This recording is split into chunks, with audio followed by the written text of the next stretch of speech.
दोस्तों नमस्कार, मैं हूं आपका मित्र कुंवर सिंह चौहान और आज मैं विश्वामित्र की यज्ञशाला स्थल पर आया हूं और आपको यहां की जानकारी भी दूंगा और यहां के विश्वामित्र ऋषि कौन थे, मैं ये सब आपको बताऊंगा।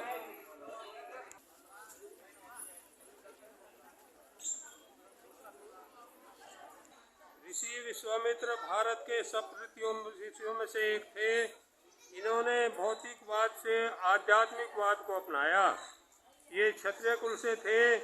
अपने पिता राजा गादी की मृत्यु के बाद ये युवावस्था में ही राजा बन गए थे। ये प्रतापी एवं प्रजावत्सल राजा कहलाए। इनके पास अनेकों विध्वंसकारी दिव्य अस्त्र थे। इन्हें भगवान राम का दूसरे गुरु होने का गौरव प्राप्त है।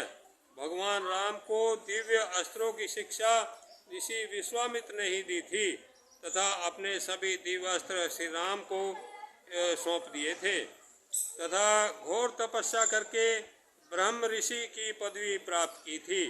इन्होंने नए स्वर्ग की रचना की तथा त्रिशंकु को सशरीर स्वर्ग पहुंचा दिया था।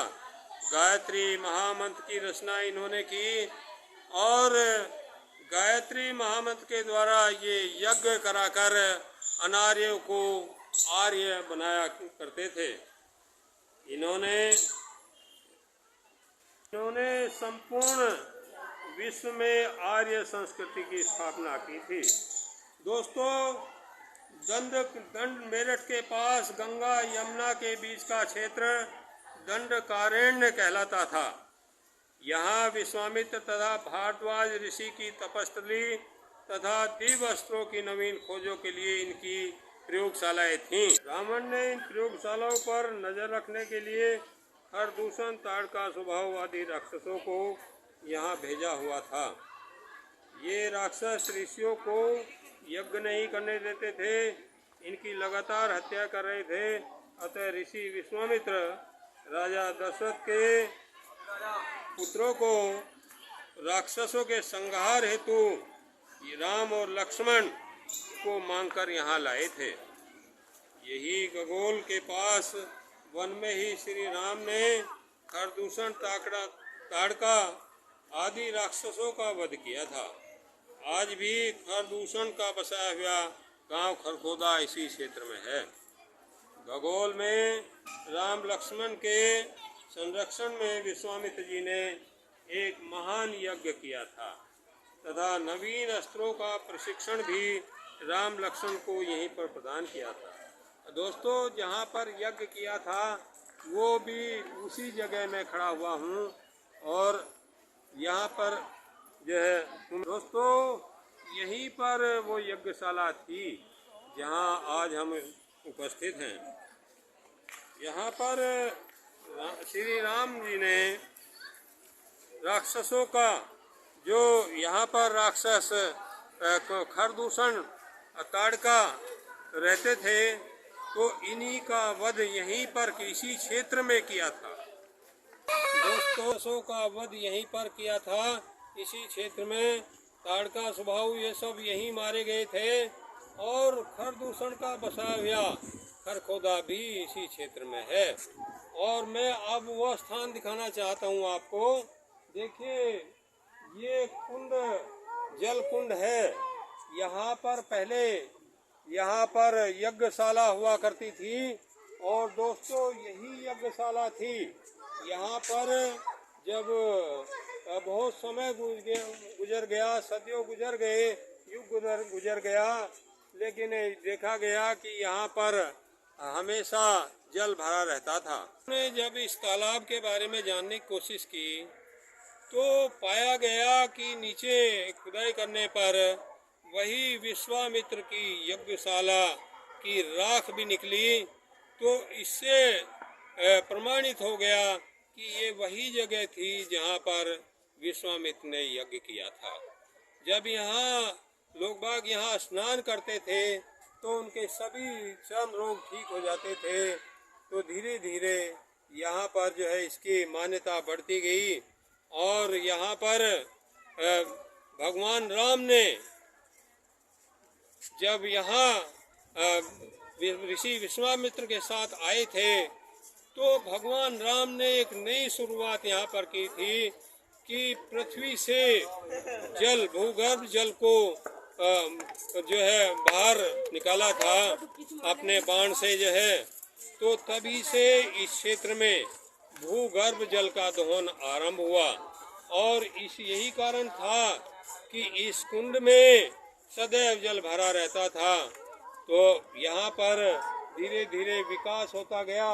अब देखिए मैं आपको ये पूरा तालाब दिखा रहा हूँ। यहाँ पर खिचड़ी वालों ने यहाँ पर सुधार किया और ये तालाब बनाने में भी सहयोग किया, मंदिर बनाने में भी सहयोग किया और योगी आदित्यनाथ जी ने भी यहाँ के विकास के लिए 1 करोड़ रुपए दिए थे। तो मैं आज आपको इसी तालाब के किनारे पर मैं खड़ा हुआ हूँ और ये तालाब को आपको दिखा रहा हूँ। देखिए चारों ओर लोग यहाँ पर घूम रहे हैं और स्नान कर रहे हैं और ये यहाँ पर जल कभी सूखता नहीं है, जबकि यहाँ कहीं से आने का जल आने का कोई स्रोत नहीं है। तो आपको मैं ये जानकारी दे दूं कि ये गगोल तीर्थ ये पश्चिमी उत्तर प्रदेश में दूसरा गया माना जाता है। यहाँ सब अपने पितरों के तर्पण के लिए पिंड दान करने इसी तालाब में आते हैं और अपने पितरों की यादगार में पितरों के घर भी बनाने के लिए आते हैं। देखिए मैं दिखाता हूँ कि कितने लोगों ने यहाँ अपने पितरों के घर बनाए हुए हैं। तो ये जो है देखिए मैं आपको ये दिखा रहा हूँ। बस ये जो है ये पितरों के तर्पण करने के बाद यहाँ जो है घर बनाते हैं।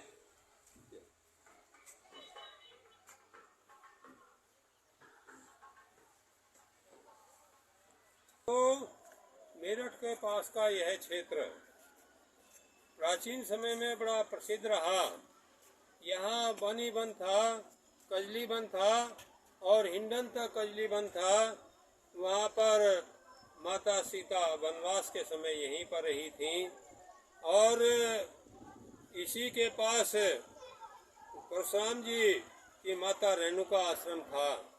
तो ये कजली वन कहलाता था पूरा। और यहाँ मेरठ का क्षेत्र जो था ये भी वन का ही था, पूरा वनी वन था। और यहाँ पर मैं नामक राक्षस का ये निवास था। यहाँ पर तब इतना शहर या आबादी नहीं थी, केवल जो है ये तो खाली स्थान पड़ा हुआ था। यहीं पर ऋषि विश्वामित्र, इसीलिए चूंकि ये सब खाली वन था तो यहीं पर भगवान राम को विश्वामित्र ऋषि ने अपने दिव्य अस्त्रों का प्रशिक्षण राक्षसों को मारकर कराया था। क्योंकि यहाँ पर राक्षस रहते थे तो वो उन अस्त्रों का प्रयोग उन पर कराया करते थे। इससे भगवान राम इतने निपुण हो गए थे, इतने दक्ष हो गए थे इस कार्य में कि उन्होंने सभी राक्षसों का अंत कर दिया। तो आज यहाँ पर मेला लगा हुआ है और मैं मेले का दृश्य भी दिखाना चाहता हूँ, क्योंकि इस जगह में बड़ी आस्था है। लोग बाग बड़ी दूर दूर से यहाँ आते हैं और देखिए आज मेला लगा हुआ है और मैं इस मेले का दृश्य भी आपको दिखाना चाहता हूँ।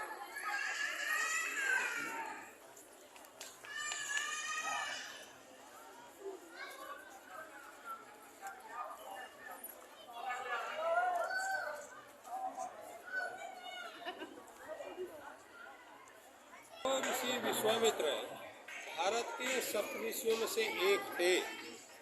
ये तपस्या करके, पहले ये राजा थे, फिर इन्होंने घोर तपस्या की और इतनी तपस्या की भारत के सप्त ऋषियों में से एक हो गए। अब देखिए मैं सप्त ऋषियों को दिखाना चाहता हूँ। देखिए ये अंदर अंदर मैं चलता हूँ, देखिए।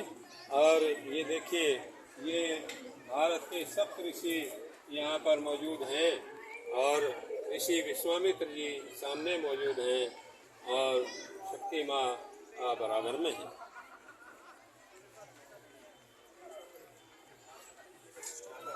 तो देखो, मैं मेले का आज यहाँ नज़ारा दिखाना चाहता हूँ आपको। मैं चलता हूँ और मेले को दिखाता हुआ चलता हूँ। देखिए, ये मेला लगा हुआ है, काफ़ी बड़ा मेला है यहाँ पर जो है। घूमते हुए चल रहे हैं और आपको भी, आपका भी मनोरंजन करा रहे हैं। आइए।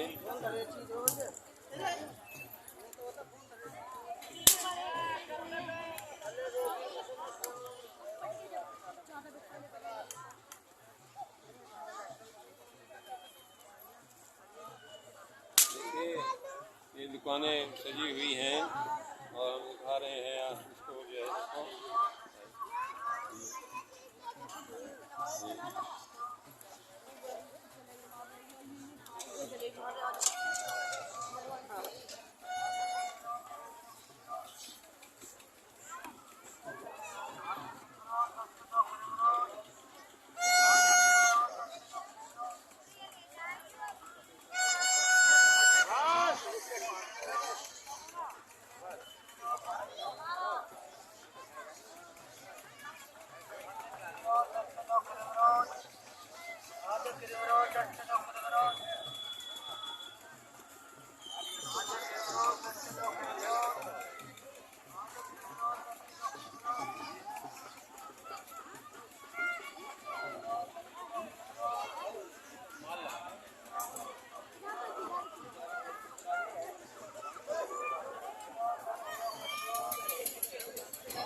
आप देखो, हम बच्चों के मनोरंजन का दिखा रहे हैं, देखो।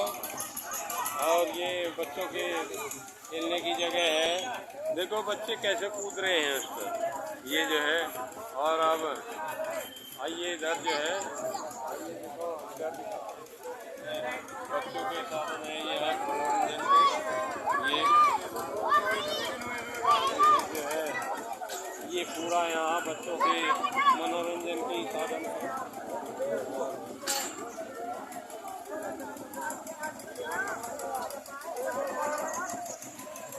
देखो, ये कितना बड़ा झूला है, ये झूला देखो, बड़ा झूला ये जो है।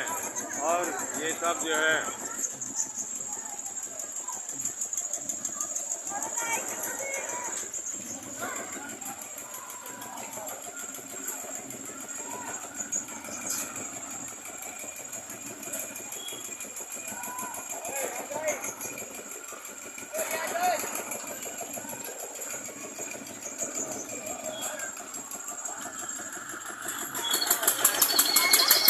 अंत में मैं आपको एक बात और बताना चाहता हूँ कि ऋषि विश्वामित्र वैदिक काल में, ऋषि विश्वामित्र ने जब राजा रहे तो वे एक महान राजा रहे। उन्होंने राज किया तो पूरे संपूर्ण भारत पर राज किया, लेकिन जब उन्होंने राज का छोड़ दिया तो वो इतने महान ऋषि बने कि भारत के 7 ऋषियों में उनका स्थान था। और उन्होंने एक महान कार्य, सबसे महान कार्य ये किया कि गायत्री मंत्र के द्वारा अनार्य को आर्य बनाया और राक्षसों का अंत किया। नमस्कार दोस्तों।